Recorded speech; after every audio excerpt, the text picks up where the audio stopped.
From there to our reading from The Power of Myth by Joseph Campbell, he writes, one of our problems today is that we are not well acquainted with the literature of the Spirit.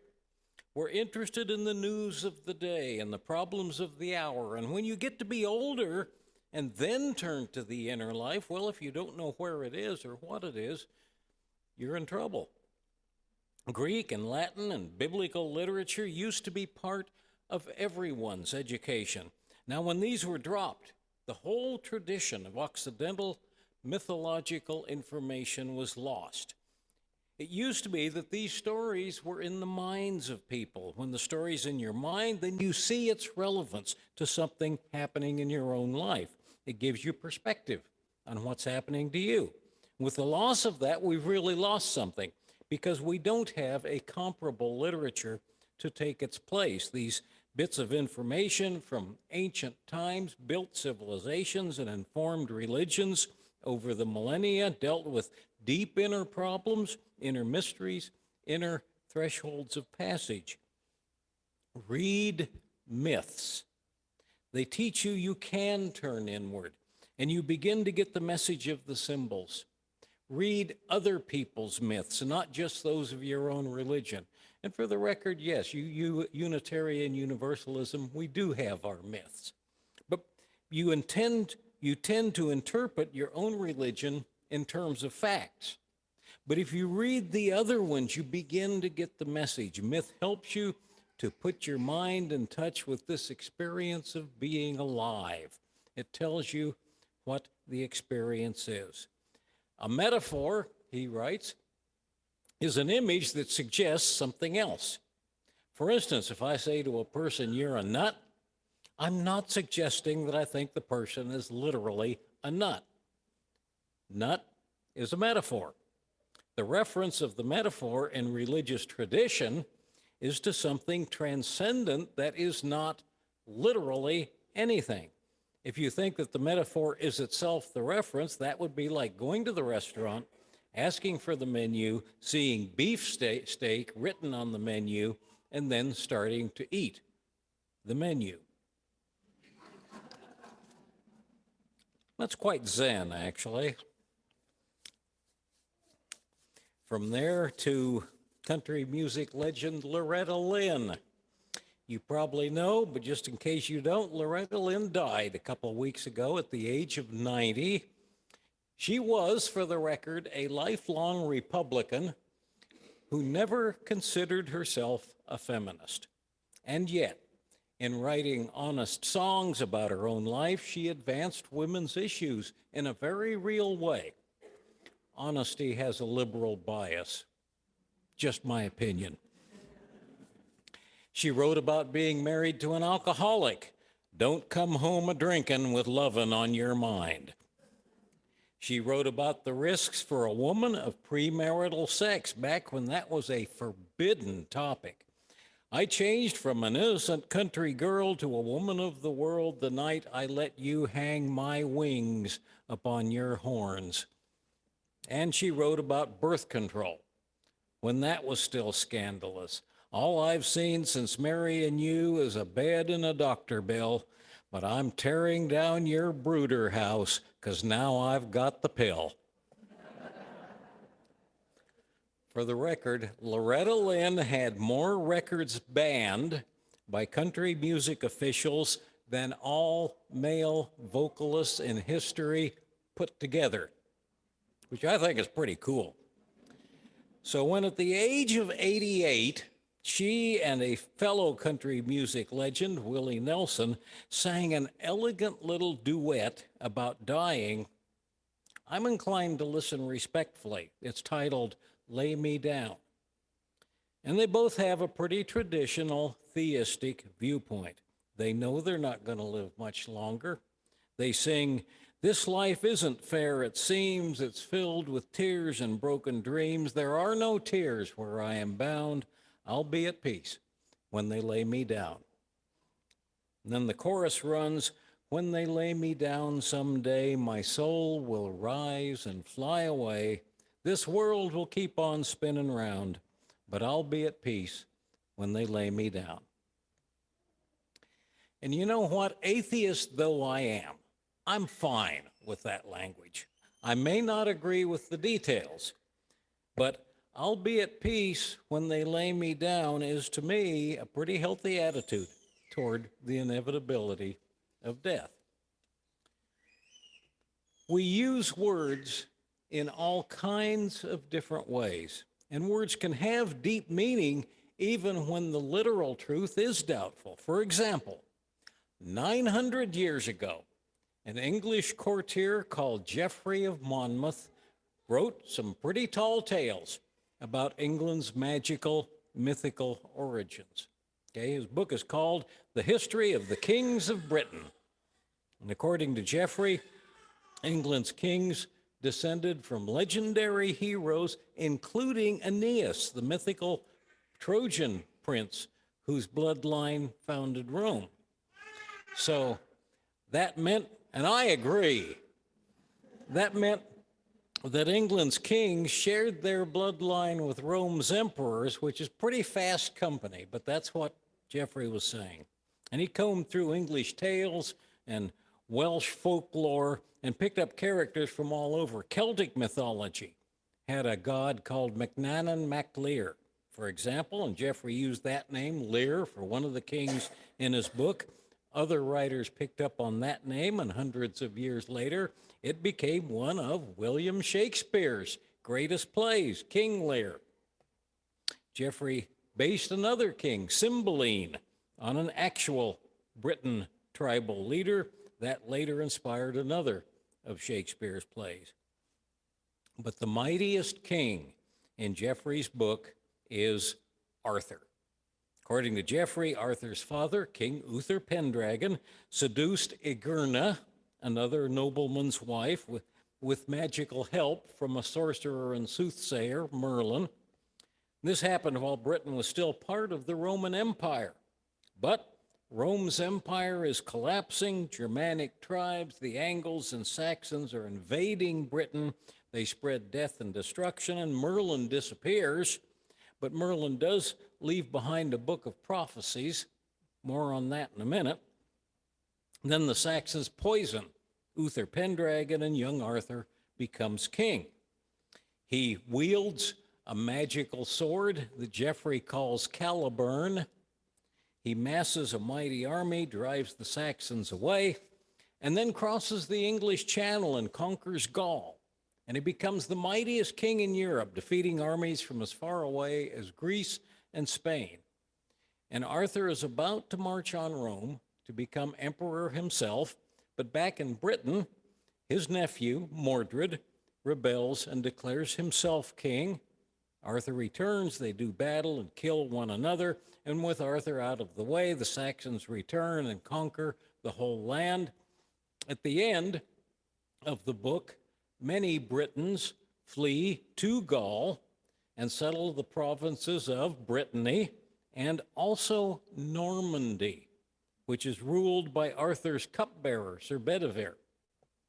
But one of Merlin's prophecies tells that the true Britons will someday return, reconquer their homeland, and rule again.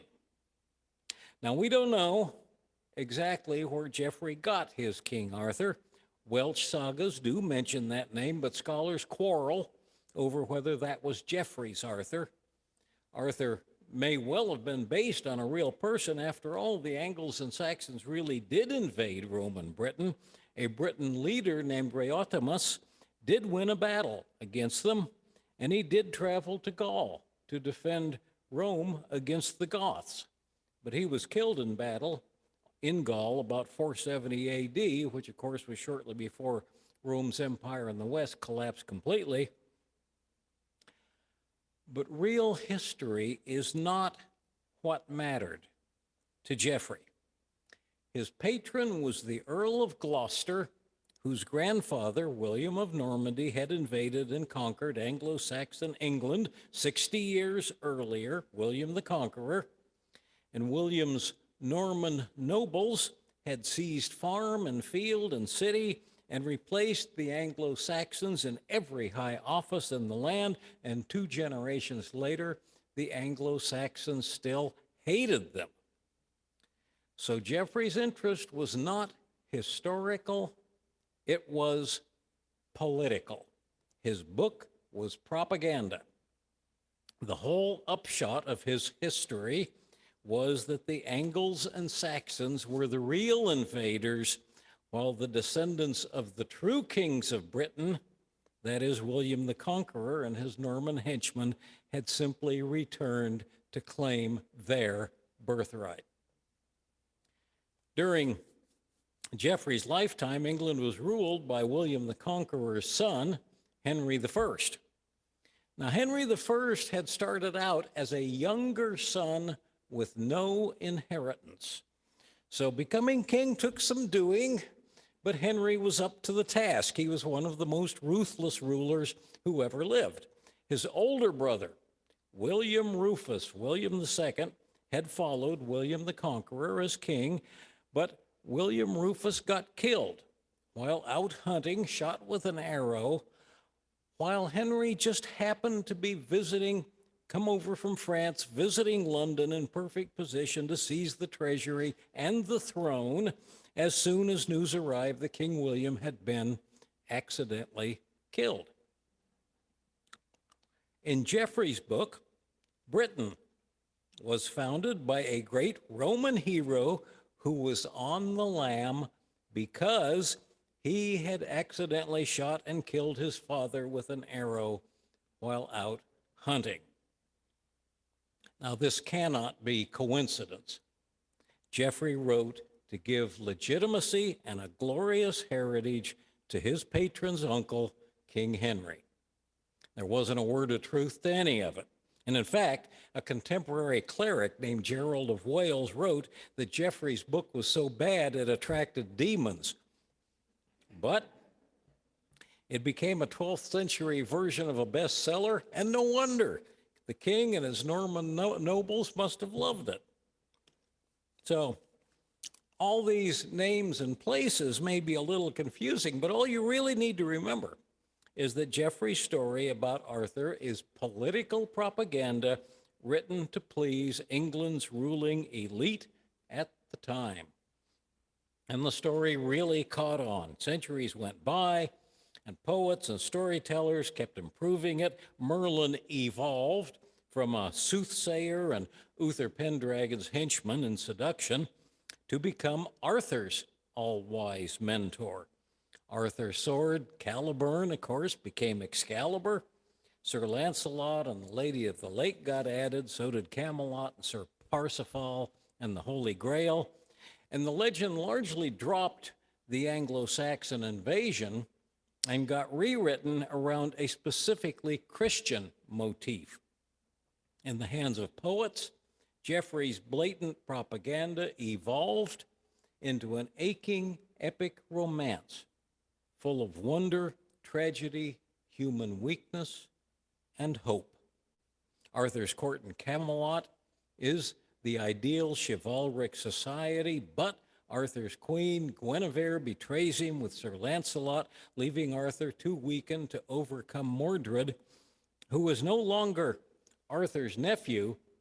In Sir Thomas Malory's version, he's Arthur's illegitimate and incestuous son. So Arthur's golden age has collapsed in human folly. But there's still hope. When the time is right, Arthur will return and the golden age will be restored. Mythologies from all around the world are full of paradises that got lost, often because of the actions of some woman. Sigh. Where was Loretta Lynn when they needed her? 4,000 years ago, the Epic of Gilgamesh told about the immortal, all-powerful wild man Enkidu. But Enkidu falls in love with a woman who tames him and makes him mortal. And of course, Greek myth gives us Pandora. Life is fine until Pandora's curiosity sets loose all the evils of the world, but we still have hope. Which brings us to Adam and Eve. They live blissfully in the Garden of Eden until Eve foolishly picks the forbidden fruit. Because of that, they're driven out into a harsh world. Jesus is betrayed, suffers, and dies to atone for their sin and ours, but will someday return and usher in a new golden age. Now, to say the least, I doubt any of these stories happened in the way they've been told to us, and yet each of them does express in its own way something poignant about our inmost feelings. We've all lost something and long to get it back, often so deeply felt we can't even fully express it to ourselves. In a very real way, at their best, myths do help us to understand our own deepest feelings. Unitarian Universalist great story evangelist Michael Dowd talks about what he calls day language and night language. Day language is about what can be seen, felt, and measured. Day language can tell you that I was born in Grand Junction, Colorado in 1950 and that I weighed 6 pounds, 14 ounces. But it can't really tell you about the leaping joy in my heart sometimes and the empty longing in my soul other times. That takes night language. So does Loretta Lynn, singing that when she dies, her soul will rise and fly away, and she'll be at peace. So if we go back to the Arthur story, we can trace the way it evolved over the centuries from faux history to myth and from day language to night language. We do know the Angles and Saxons really did invade Roman Britain sometime after 410 AD. We know the Britons fought back and that they may well have won a major victory about 460 AD, which slowed the invaders down. A war leader named Rheotimus may have fought that battle, and we do know that he was killed in Gaul about 10 years later. We don't know for sure if he was Arthur, but there definitely are historical facts we can try to sort out.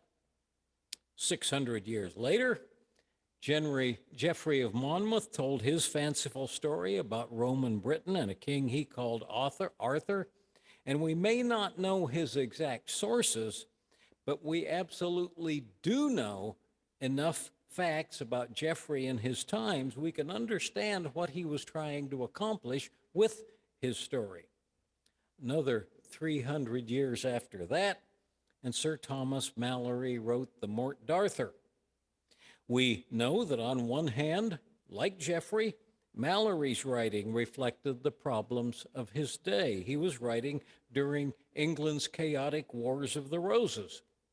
But he has also injected something more profound than politics.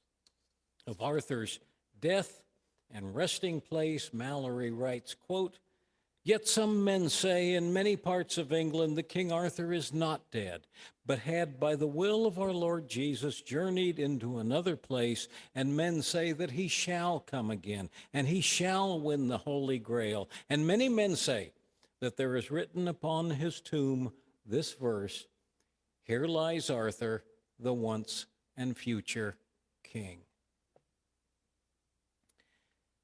Now, when I read Malory's words, they don't factually connect with me in any way, and yet there's always a catch in my throat. I always feel a little bit touched by that sense of loss and also hope that they contain. The bereaved soul in me weeps just a little and is also healed just a little.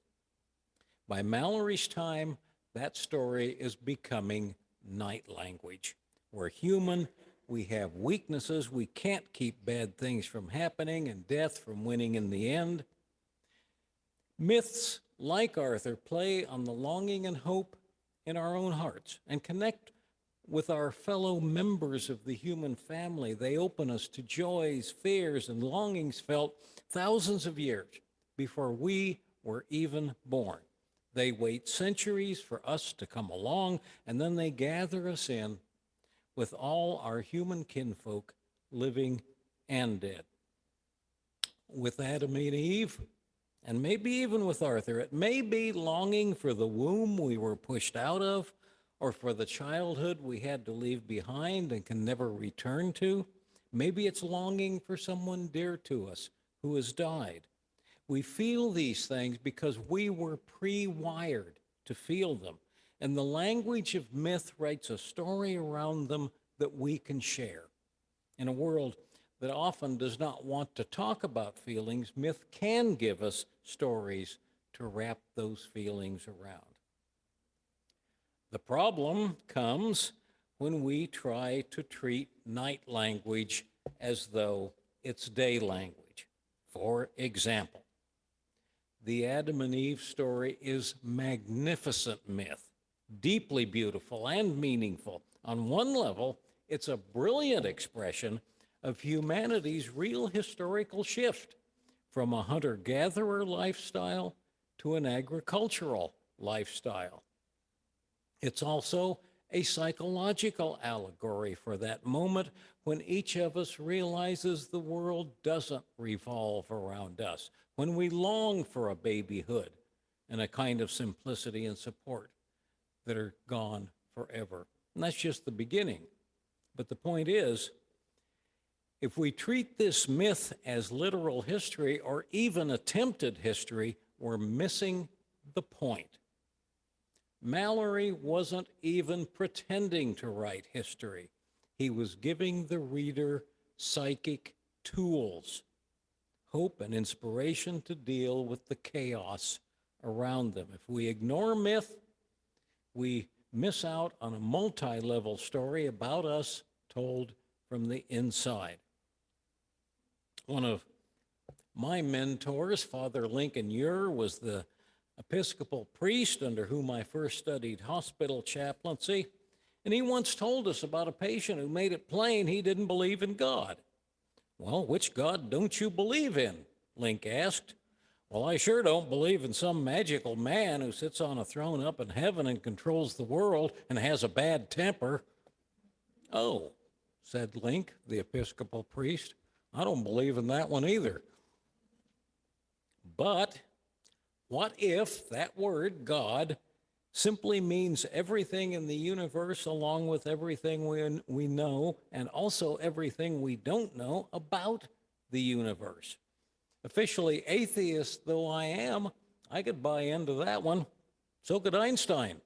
He used the word God pretty readily, but that was what he was talking about.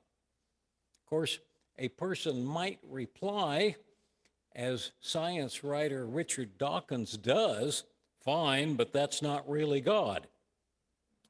In other words, Richard Dawkins knows what God he does not believe in, and don't you dare tell him God could be anything different.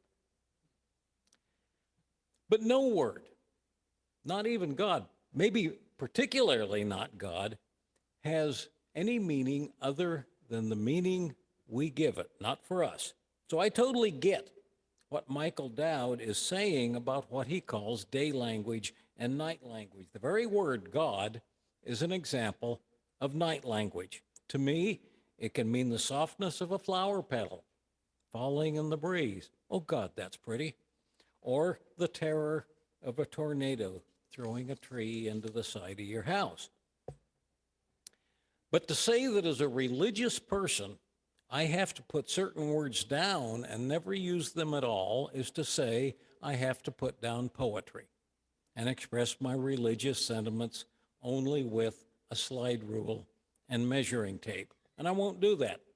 For the record, I won't do it in my songwriting. I like both poetry and measuring tapes. They're wonderful in different ways, but they're both wonderful. I do believe that facts are facts and that life is life and death is death. But words like God or the soul are, to me, best thought of as questions. We can then let them open us to the full breadth of life and culture without closing us to new ideas and experiences, and maybe most importantly, other people's experiences. And I'm also a romantic. I'm a sucker for hope. So if Loretta Lynn says that when she dies, her soul will fly away, I'm not going to tell her she's wrong. Gentle atheist that I am, I might even offer up a little silent prayer that she's right. Amen. May it be so.